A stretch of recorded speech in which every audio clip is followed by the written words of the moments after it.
네, 시청자 여러분 안녕하십니까. 생방송 더 인사이드 김우진입니다.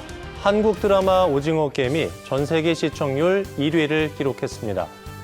드라마에 등장하는 달고나, 구슬치기, 무궁화꽃이 피었습니다 등 추억의 게임도 인기를 끌고 있는데요. 한국적인 것이 세계적인 것이라는 관용적으로 들렸던 말이 드라마를 통해 새로운 시사점을 주고 있습니다. 네, 지역도 마찬가지겠죠. 주민들에겐 익숙한 풍경이나 먹거리지만 관광객들에겐 새로운 것처럼 가장 지역적인 것이 가장 특별합니다. 강원도의 오늘과 소통하는 시사 큐레이터 생방송 더 인사이드 시작하겠습니다.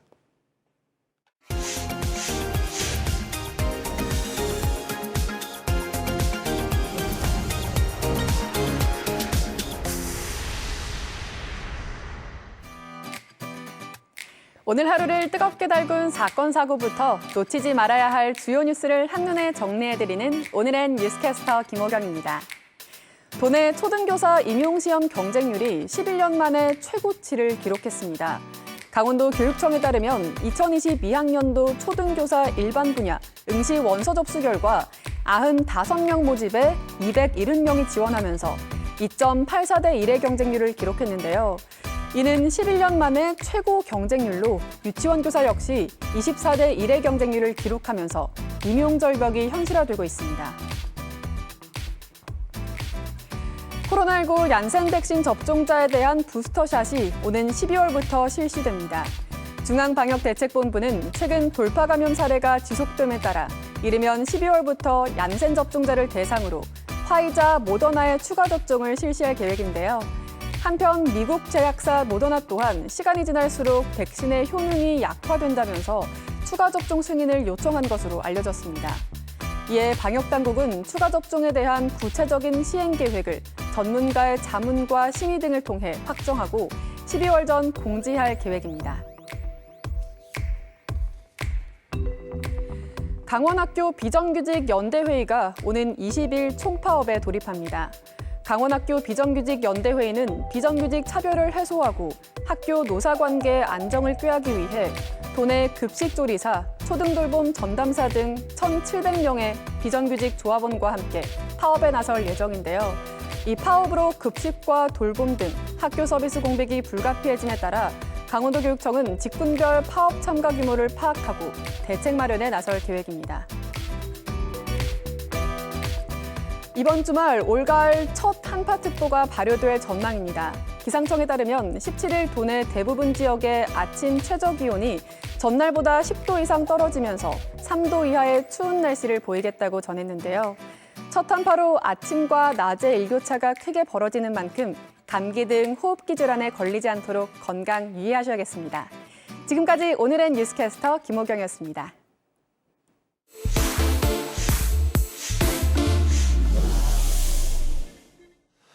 지역의 이슈와 현안을 기자의 시선으로 정리해보는 뉴스 시간입니다. 원석진 기자, 어서 오십시오.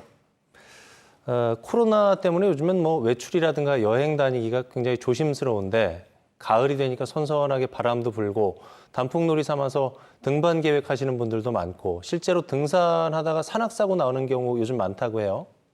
네, 요새 서서히 단풍이 물들고 있죠. 그래서 가을산을 찾는 분들도 점점 많아지고 있습니다. 물론 단풍 구경 잘하고 안전하게 산행을 마친다면 걱정이 없겠지만 몰리는 등산객만큼이나 산악사고도 잇따르고 있습니다. 강원도에선 올해 9월부터 산악사고가 130건 넘게 발생했습니다. 안타깝게도 이 과정에서 7명이 숨졌고 10명 넘게 크고 작은 부상을 입었는데요. 지난 3일엔 인제 설악산에서 암벽을 타던 등산객 2명이 40m 절벽 아래로 떨어져서 한꺼번에 숨지는 사고도 있었습니다. 주로 이제 어떤 사고들이 좀 많아요? 네, 지난해 강원도에선 1000여 건의 산악사고가 발생했습니다. 사고 절반이 인제, 속초, 양양 등 설악산 기슭에서 발생을 했는데요. 사고 유형별로는 발을 헛디디는 실족이나 추락이 4분의 1을 차지할 정도로 가장 많았고요. 이슬에 젖은 낙엽이나 바위를 밟고 미끄러지는 일이 많았기 때문입니다. 또 등산 도중 재난을 만나 고립되는 조난 사고가 2번째로 많았습니다. 개인 질환과 탈진, 저체온증 등이 뒤를 이었습니다. 가을철에 유독 산악사고가 많이 발생하는 이유는 어디 있을까요? 네, 앞서 말씀드렸다시피 가을철엔 산행에 나서는 사람들이 많기 때문에 예. 산악사고도 빈번한 편인데요. 가을산은 일교차가 크고 낮길이도 짧아서 여러모로 위험합니다. 이와는 별도로 일부 등산객들의 안전 불감증도 문제입니다. 예. 우리나라 산의 출입 금지 구역이죠. 비법정 탐방로는 길이 좁고 산세가 험해서 사고가 나도 구조가 어려운데요. 그런데도 이른바 모험 산행이 끊이질 않고 있는 겁니다. 적발돼도 과태료 10만 원이 끝이어서 솜방망이라는 지적도 많은데 무엇보다 산악인들 스스로 금지된 산길은 가지 않는 태도가 필요한 것 같습니다. 등산이 참 몸에는 좋은데 건강에는 좋은데 무리하게 산행을 하면 역시 또 사고 위험이 있기 때문에 상당히 조심해야 될 것 같은데 안전한 산행을 위해서 어떤 부분을 준비하면 좋을까요? 네, 전문가들은 산행 전 충분한 스트레칭을 통해 반드시 몸을 풀어줘야 한다고 강조하고 있습니다. 스트레칭은 큰 일교차로 인한 혈관 수축을 막는 데도 큰 도움이 되는데요. 예. 산행 장비 역시 중요합니다. 실족 사고를 예방하기 위해서는 마찰력이 좋고 발목을 잘 잡아주는 등산화를 신어주는 게 필요하고요. 또 저체온증을 예방하기 위해서 여벌의 옷을 챙겨주는 것 역시 필요합니다. 반드시 지정된 등산로를 이용해야 하고요. 가보지 않은 산길이라면 단독 산행은 되도록 피해야 합니다. 무엇보다 자신의 체력에 맞는 산을 고르는 게 중요하겠습니다. 어쨌든 사고는 일어나지 말아야 되겠지만 불가피하게 등산하다가 응급 상황이 발생을 한다든가 조난, 안전사고가 일어나면은 역시 119에 신고하는 게 가장 빠르겠죠? 네, 조난을 겪거나 사고를 당하면 119에 바로 신고해야 합니다. 예. 산속이다 보니 위치를 설명하기가 어려운 경우가 많은데 그럴 경우에 대비해서 산행 중 틈틈이 국가 지점 그 번호판을 확인해 주는 게 좋고요. 또 119 신고 앱이라고 있습니다. 이걸 설치하면 사고 접수가 더 수월한데요. 구조 구급 버튼 하나만 누르면 이제 문자로 위치 정보 등이 바로 발송되니까 더욱 신속한 접수가 가능합니다. 예. 그런데 그 밖에도 국립공원 산행정보 앱을 깔면 등산 경로를 확인할 수 있어서 안전한 산행에 도움이 될 것 같고요. 마지막으로 당부드릴 게 있다면 하산 시 사고가 많이 일어납니다. 그렇기 때문에 전체적인 산행을 고려해서 체력을 분배해 주시는 게 좋겠습니다. 그러니까요. 가을철 산악사고가 늘 많이 발생을 하기 때문에 각별한 주의가 필요할 것 같고 산행 전에 미리 좀 안전을 체크해야 될 것 같습니다. 원석진 기자, 오늘 말씀 잘 들었습니다.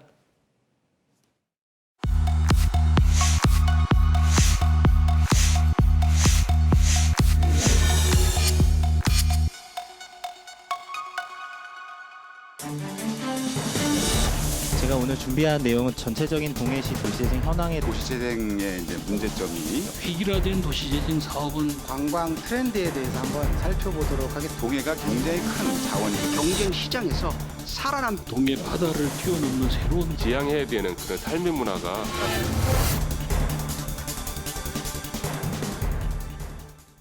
네, 이슈와 시사를 통해 우리 사회를 읽어보는 줌인사이드 시간입니다.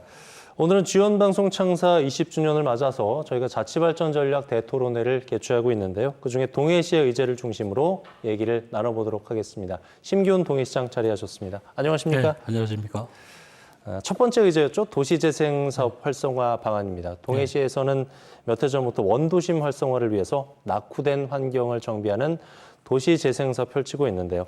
이 도시재생사업의 현주소부터 좀 짚어보도록 하겠습니다. 사업이 어느 정도 추진이 됐습니까, 시장님? 저희 우리 시의 도시재생 사업은 2017년도에 선정된 그 동호지구를 시작을 해서 2019년도에 이제 그 발안 삼화지구가 선정이 돼서 지금 700억 원의 예산을 투입해서 사업을 추진 중에 있습니다. 그래서 올해 동호지구 사업을 완료하고 발안 삼화지구는 2024년 완공 목표로 사업을 추진 중에 있습니다. 2017년에 바닷가 책방마을이 뉴딜 사업으로 선정이 됐고 이듬해 두 곳이 추가로 선정이 됐단 말이죠. 세 개의 도시재생 뉴딜 사업. 이게 참 흔치 않은 사례인데 그동안의 성과를 좀 시장님이 짚어주시면 좋을 것 같아요. 그 우리 시의 도시재생 사업은 사업 초기에 많은 관심을 가진 덕분에 저희들이 3개소가 지정이 돼서 사업을 추진을 지금 하고 있습니다. 예. 그래서 동해시 도시재생 사업의 특징은 지역의 특성을 반영하고 지역 주민들의 적극적인 참여하에 지속 가능한 맞춤형 도시재생 사업을 추진하고 있다는 것이고, 둘째는 그 도시재생뿐만 아니라 그 우리 지역에 잠재되어 있는 다양한 어떤 자원과 그리고 관광 거점을 연계해서 이렇게 개발함으로 인해서 지역 균형 개발과 구도심의 활성화 그리고 주민 소득과 연계한 이런 사업을 추진을 하게 돼서 동해시만의 내실이 있고 그리고 균형 잡힌 어떤 맞춤형 도시재생 사업을 추진하고 있다고 이렇게 평가를 하고 있습니다. 네. 일부에서는 수도권 그리고 중앙이 어떤 획일화된 것보다는 지역의 특색을 살리는 사업이 필요하다. 이런 의견과 함께 여러 가지 대내외적으로는 많은 관심을 받고 있는 게 사실인데요. 시장님은 어떻게 보고 계신지요? 그렇습니다. 도시는 모두 저마다의 어떤 특성을 가지고 있습니다. 따라서 어떤 획일화된 도시재생 사업은 성공하기 어렵다고 저는 생각을 하고 있습니다. 예. 이제 수도권이 농어촌의 중소도시인 우리 시와 제반 여건이 틀리기 때문에 지역을 충분히 이해하지 못한 그런 부족한 도시재생 사업은 일회성에 그칠 수밖에 없다고 저는 생각을 하고 있습니다. 따라서 이제 어떤 보편적인 획일화된 도시재생보다는 어떤 지역의 특성과 가치를 살린 그런 재생 방향을 설정을 해서 지역 특성에 맞는 맞춤형 그런 재생 사업을 추진해야 된다고 생각을 하고 있습니다. 네. 이 도시재생 사업이 기간이 정해져 있다 보니까 이걸 지역에서 어떻게 잘 발전시킬 것이냐, 그리고 또 지속적으로 발전시키기 위한 방안, 지원책 이런 부분에 대한 고민도 심도 있게 해야 될 시점인 것 같은데 지원책이라든가 이런 부분에 대해서는 시장님 어떤 의견 갖고 계신지요? 그렇습니다. 도시재생 사업이 장기적으로 성공하기 위해서는 주민의 적극적인 참여를 기반으로 해서 지속적으로 자립 성장할 수 있도록 이렇게 추진이 돼야 된다고 생각을 합니다. 예. 그래서 이제 지역 주민이 중심이 돼서 어떤 운영 체계를 만들어서 자생력을 갖추었을 때에 일자리가 창출되고 또 지역 소득 기반이 조성이 된다고 이렇게 생각을 합니다. 그래서 저희 시에서는 이런 기반이 조성될 때까지 지원 체계를 장기적인 계획을 수립을 해서 적극적으로 지원을 함으로써 이런 체계를 운영 체계를 구축을 하고 지속 가능한 어떤 선순환 구조를 만들 수 있도록 최선을 다할 그런 계획입니다. 전체적인 맥락에서 보면은 특정 지역만 활발하게 개발이 되는 게 아니라 전체적으로 시가 균형 감각 있게 발전하기 위해서는 기존에 갖고 있던 관광 권역하고 연계하는 방안이 좀 필요하다 이런 의견들도 있거든요. 이번 토론의 두 번째 의제이기도 했는데요. 5대 권역 발전 방안 간단히 좀 소개를 해주실까요? 우리 시는 민선 6기부터 이제 과거와는 다른 그런 방식으로 지역을 대표하는 관광지를 중심으로 해서 시 전역을 5개 권역으로 나누어서 권역별로 특화된 관광 개발 계획을 수립을 했습니다. 그래서 권역별 관광 개발 계획의 목표는 지역의 균형 개발과 그리고 일자리와 주민 소득이 늘어나도록 관광 개발을 연계시켜 이렇게 나가는 것입니다. 그래서 현재 저희 동해시는 무릉 사마 권역, 그리고 이제 추암 부평 권역, 그리고 청곡 도심 권역, 그리고 묵호 권역, 망상 권역 이 5대 권역으로 구분해서 집중 균형 개발을 해서 현재 우리 시의 경제 관광 지도가 획기적으로 변화를 하고 있습니다. 예.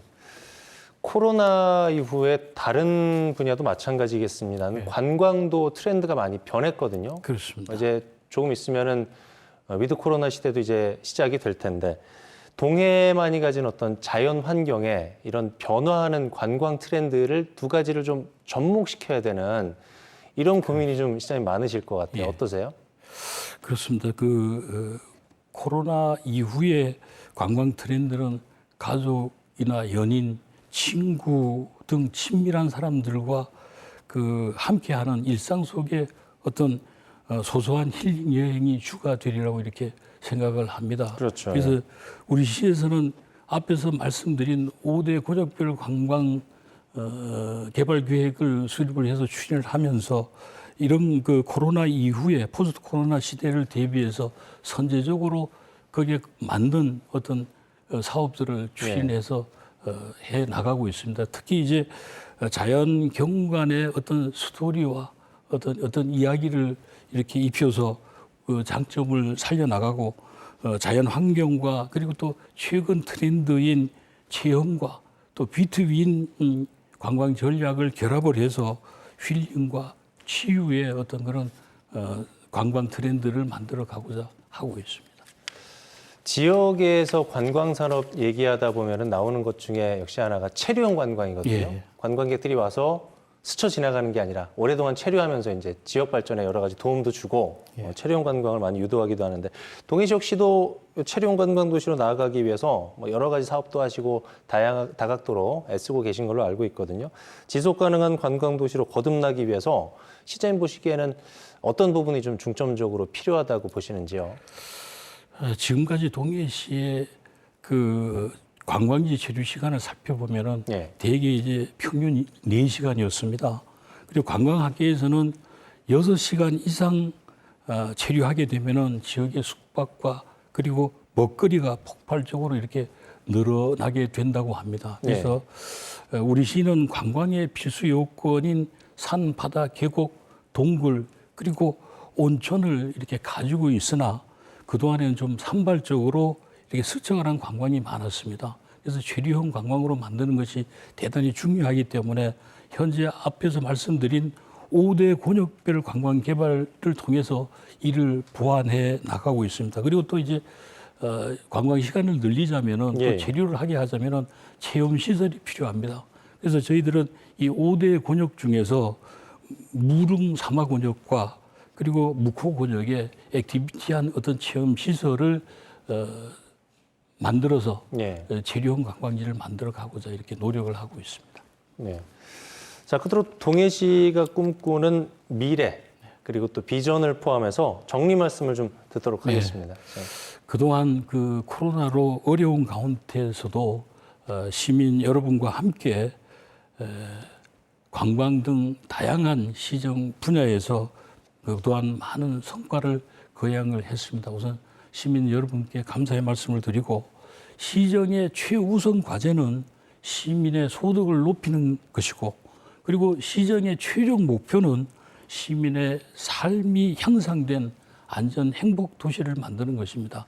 따라서 앞으로 시민과 함께 우리 더 크고 더 강한 안전 행복 도시 동해 실현을 위해서 600여 공직자와 함께 최선의 노력을 다하겠습니다. 코로나로 모두가 힘들고 어렵지만은 시민 여러분 힘내시기 바랍니다. 감사합니다. 도시의 재건축이라든가 어떤 재개발 없이 도시의 경쟁력을 높여주는 이 도시재생 사업. 포스트 코로나 시대 역시 지역의 가치를 발견하는 관광 트렌드와도 이것이 맞물려 있는 사안인데요. 모쪼록 동해만이 가진 어떤 특색을 살린 정책으로 지역에 활력이 넘치길 기대해 보겠습니다. 자, 오늘 말씀 여기까지 듣겠습니다. 지금까지 심기현 동해시장과 얘기 나눠봤습니다. 시장님, 오늘 말씀 고맙습니다. 감사합니다.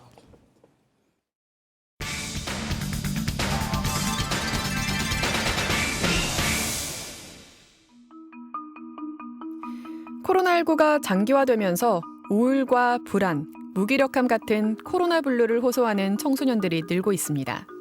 어려운 일상생활로 상담센터를 찾는 청소년들의 발길도 잦아지고 있는데요. 퍼센테이지로 봤을 때 한 13% 정도의 청소년이 늘어났고요. 주로 호소하는 문제들이 그 우울, 불안, 그 다음에 이제 학업 관련된 스트레스, 그리고 부모 자녀 간 갈등, 그 인터넷 과다 사용 관련된 문제들을 호소하고 있습니다. 청소년들의 심리 방역에 앞장서는 곳, 강원도 청소년 상담복지센터입니다. 청소년을 위한 상담, 긴급구조, 자립, 의료 등을 지원하고 있습니다. 우리 강원도 청소년 상담복지센터는 청소년복지지원법에 따라 설립된 기관입니다. 청소년에 대한 상담, 긴급구조, 자활 또는 자립, 의료 지원들을 행하는 기관인데요.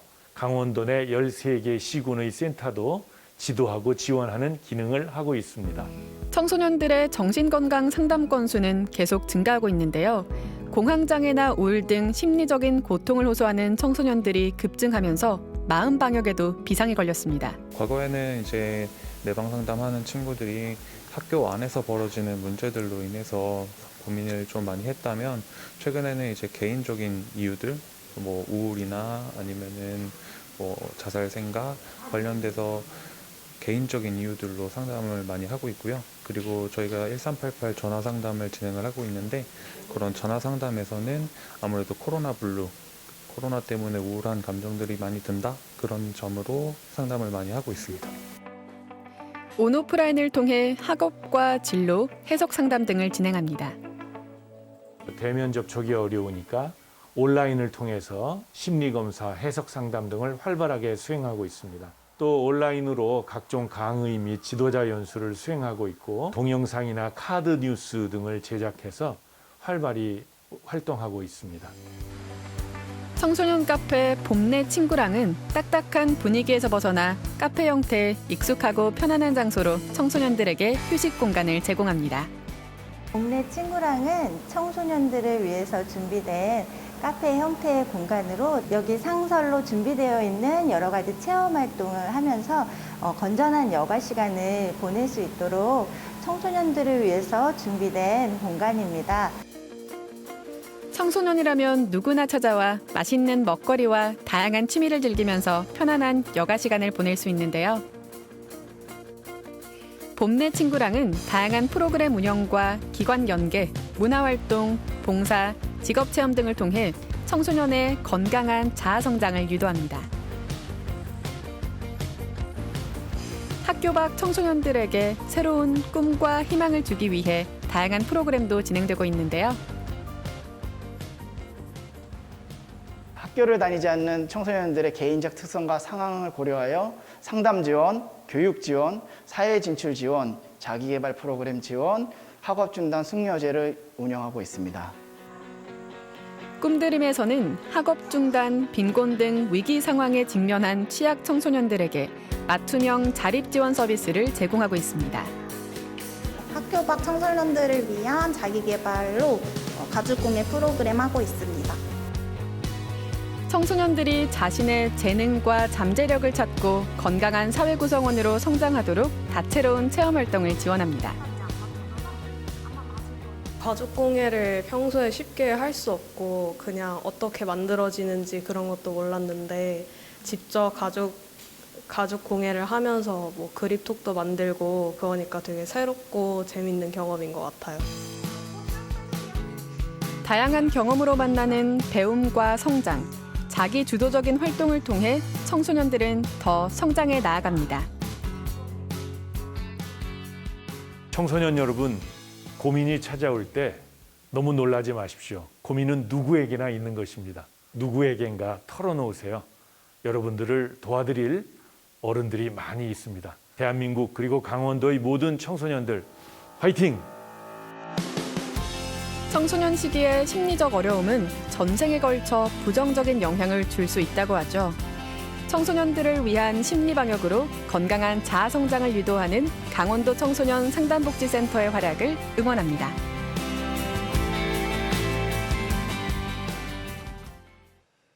최근에 평년과 다르게 가을비가 이어지고 있습니다.